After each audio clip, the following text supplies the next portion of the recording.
Ce fut une aventure extraordinaire fédérant des territoires, des acteurs, des artistes, le public dans la démarche Montpellier 2028.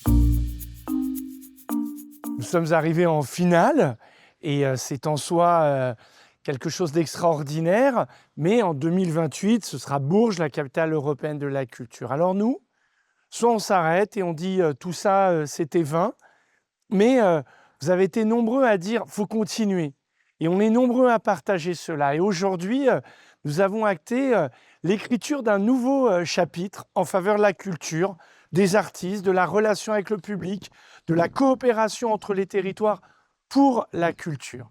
Et donc maintenant, M28 devient M28 Terre de Culture, avec la construction d'un événement, Chemin du Vivant, un travail d'ingénierie pour mieux travailler au service de la culture, de la rencontre des publics, du partage, de l'émotion, de la fraternité, j'ose ce terme dont nous avons tant besoin.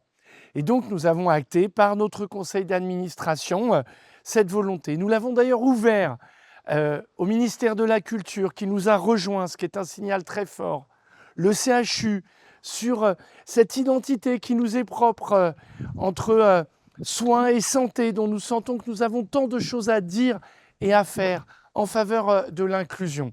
C'est donc des nouvelles pages qui s'écrivent. Nouvelle présidente, Sophie Léron, qui avait beaucoup contribué comme directrice générale, avec des personnalités qui viennent nous rejoindre. Je crois que c'est un bon signe dans ces temps difficiles que de dire que des présidents d'interco, des élus, des acteurs continuent à se retrouver pour travailler ensemble autour de la culture.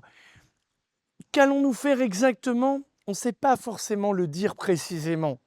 Mais inventer, c'est le pari qui est le nôtre. Et je crois que c'est bien de prendre le risque d'inventer.